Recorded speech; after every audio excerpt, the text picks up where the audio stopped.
Hello, and welcome to another exciting episode of Liberty is Peachy. In this episode, I'm joined by ACLU of Georgia Executive Director Andrea Young and ACLU of Georgia Political Director Christopher Bruce. We talk about Georgia's controversial citizens arrest law and movement on the legislation pieces surrounding our sacred right to vote. Enjoy. All right, Andrea and Chris, thanks so much because I know you both are super busy right now as we are still in session. So I really appreciate you both taking some time to sit down and have this conversation. Yeah, it's crazy, but it's okay. Let's do it.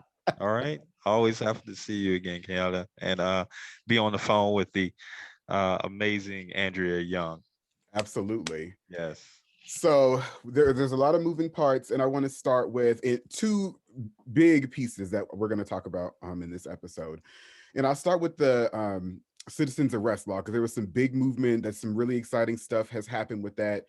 So could you please just give us some insight, especially seeing that you've been through the process and seeing what's really happened really up close. So I'm really excited to sit down and have this conversation and get a bit of insight personally. So Yeah, and I'm not going to tell the long story. I'm not going to tell the short story. I'll tell the medium story of going okay. back to February 23rd of 2020 when Ahmaud Arbery was murdered, jogging outside innocently, not bothering anyone. The police came, they questioned McMichaels, and they said they were trying to do a citizen's arrest, which is typically an affirmative defense when it comes to property in Georgia. Citizen's arrest is a law that's been passed around in several states, but especially in Georgia, it kind of has a racist past to it as far as thinking that Black people are doing something wrong. And this Mm-hmm. is why they use deadly force. So that's the excuse and one of the reasons why the McMichaels were able to sleep in their beds for 73 days before actually being arrested. People had a problem with that, still do. And that's one of the reasons why the state legislature has taken up a citizens arrest repeal law in the state of Georgia. Now, what that means is that citizens arrest, no private citizen will ever be able to make an arrest together. So again, I said I was going to do the medium story. There's a big difference between an arrest and detainment. So an arrest has a lot of legal implications towards it. A detainment can be used by shopkeepers and other things. Typically, you want the police to make an arrest because the police are trained to make arrests. Now, whole different story about how the police do these type of things and the biases within them. Mm-hmm. But taking out a private citizen and the right to make an arrest makes for all Georgians to be safer. Gotcha. And I mean, talk about a journey when you take it back to his actual killing. Because we had a conversation about a year ago at this point when everything had just happened and we both had shared just like personal perspective and like personal connect because you were there on the ground. So now I'm also thinking about transformative justice in the many pieces that we've been able to witness and be a part of to now be at the citizens arrest law. So um it's been fulfilling work and it's really um impactful to see the journey that we've come with that. So um We're still going back. yeah. In fact, I was supposed to be in Brunswick the other day with community groups to, again, try to make sure that they have a citizens review board over the police department. Because when it comes down to it, for me, justice is when something like this does not happen again. Yes, you can arrest the McMichaels and charge them for murder. You can get rid of Jackie Johnson and district attorney. You can put up a citizen review board. But until all people, especially Black people, are safe in the state of Georgia, we have to seek justice. Repealing citizens' arrest is that next step that the governor has made a priority for, Hmm. Chairman Reeves and Chairman Frustration has done. So I applaud the bipartisanship when it comes to this. This passed out of the House chamber 173 votes to 0. That typically never happens. You don't typically see that anywhere. So I think this is a Yeah. step forward for Georgia. And my last remark on this, Hmm. Georgia would be the first state in the entire United States to repeal citizens' arrest. So we are a leader when it comes to this. So let's continue to seek justice. Absolutely. And I Thanks think, so much. this is another example, that we said during the campaign that elections matter. And so Absolutely. it was quite important that the citizens of Glenn County turned out the prosecutor who refused to prosecute the McMichaels. The members of the legislature representing that area got that message loud and clear. And we also saw across the country, across the state, that progressive prosecutors were elected in Augusta and Savannah, That's in right. Metro Atlanta, in Bibb County. And so elections matter, and people really came to understand that these district attorneys, these sheriffs, are elected officials. And if people don't like the kind of judgments that they are making, they can vote in different people. Yes.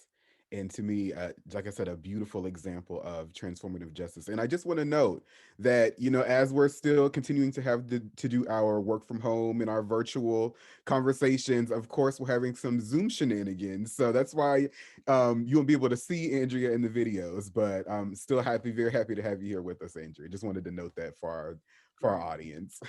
Yeah, the Zoom technology has its limits. It has its quirks. Um, so now I want to pivot to another um, big piece in legislative session that's been having a lot of movement and a lot of moving parts, which is, to me, the stunning movement of legislation when it comes to our sacred right to vote. And again, I am very thankful to have both of you here to have that conversation, to just share like what's been going on and what these different moving bills mean as we're coming off a crossover day yesterday. Really happy to have both of your insight here as far as where we go from here and what actions we'll need to take. Well, I think it's always important to remind people that in November and January, I mean, we had record breaking elections. People turned out to vote. The November election, we can't say enough. 5 million people voted. There was a hand recount of all those ballots. There was a machine recount of those ballots. There was an audit. And both the governor and the secretary of state stood by the results in the Georgia election and even defended them to the former president and in a 10-page letter to Congress. Nevertheless, the lies that were told by the former president um, helped to spur a tsunami of anti-voter bills. So, and this is not just in Georgia, this is happening all Mm, across the country, that the right access to the ballot is being attacked. But it's important that people remember that there is no merit to the allegations that that the result in January and November are not the accurate results and the decision of the voters. There's no merit to that. And so all of these things take place in a context where um, these issues of how people feel have no, or how some people feel, have no basis in fact. But with that, I want to let Chris talk about where we are right now in the legislature. absolutely. Where we are, I mean, this place is crazy. we You are said after it. we are after crossover, which is typically the day that one piece of legislation has to pass one chamber to be viable for the next chamber to Mhm. actually go into law. That's probably the simplest explanation I can do towards it. It doesn't necessarily mean that things can't happen. There's a lot of tricky things that happen at the legislature. What I can tell you right now is that there's been a lot of 7 a.m. meetings that have been happening at the Capitol, where they have been trying to pass through anti-voting laws. Um, Mhm. they all say in the dead of night, but this is early in the morning. But we've been there, and we've been there at almost every bill, testifying and working to update you, the viewers, on what's happening in your state capitol. In fact, if you want to come down tomorrow at 8 a.m., Senate Ethics will be up. We don't know the agenda yet, but I can bet you it's going to be on voting bills. So we know our targets. What we need right now is really more communication and pressure from the community to tell them this is not how Georgia should be. We should be expanding voting access instead of restricting it. 10-4. um, and are there any specific pieces of legislation that we're keeping an eye on as far as voter rights go? Last time I checked, there were over 60 anti-voting bills in the state legislature. So we're looking at them all, right? All of them are a priority. The ones that are moving right now, though, are House Bill 531 and Senate Bill 241.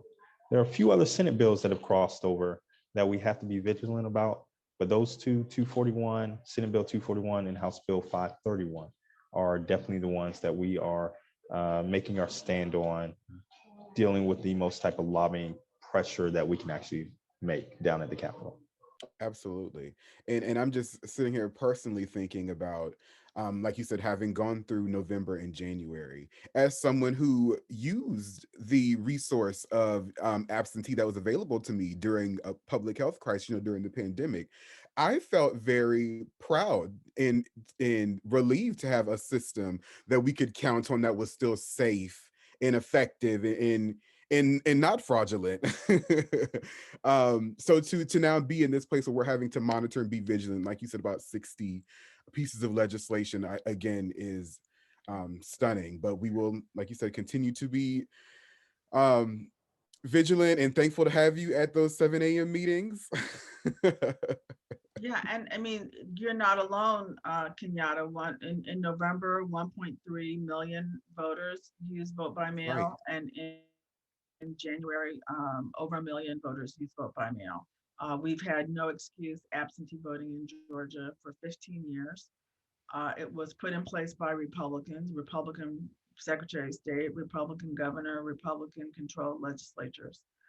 There was never a problem with it until this year when it enabled so many people to vote, as you point out, in the midst of a pandemic. And I myself used um, no excuse absentee voting, which is great, and right, especially for for working families, people juggling all kinds of responsibilities.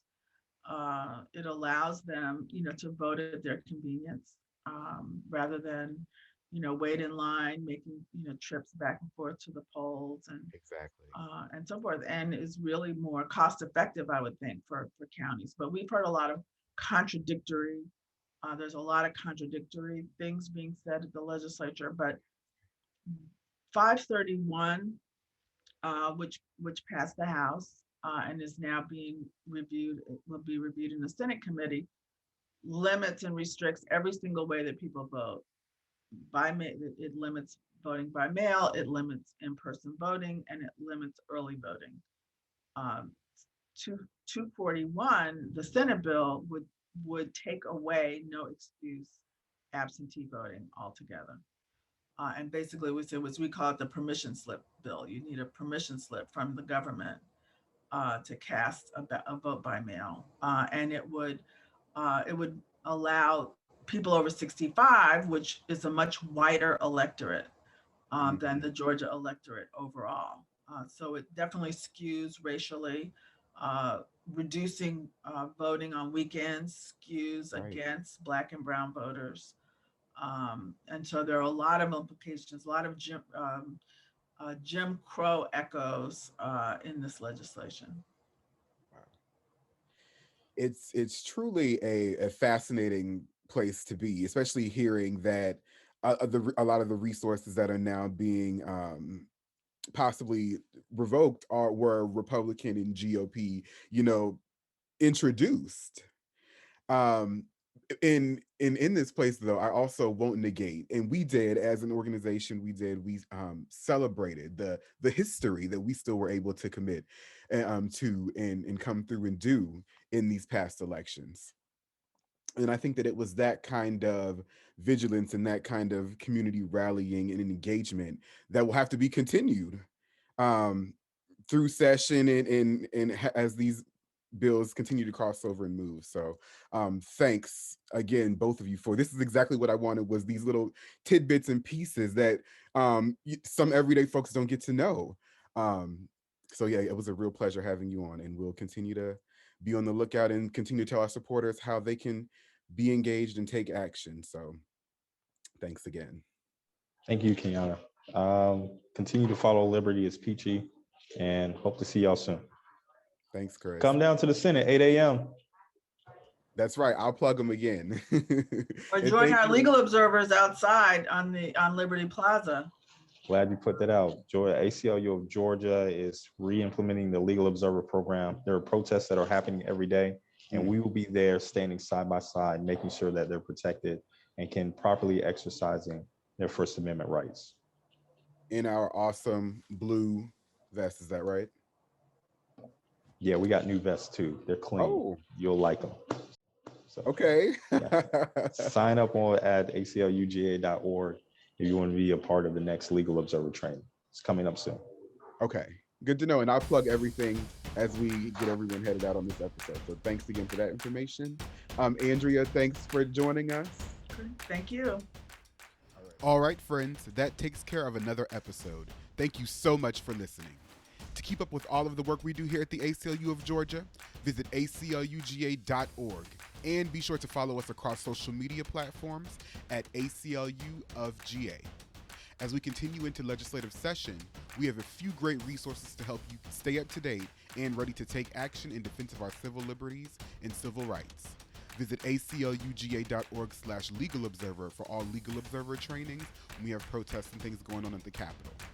Visit acluga.org/bill tracker to track the bills ACLU of Georgia is focused on. Visit acluga.org/take action for all of the action items on ways for you to get involved during legislative session.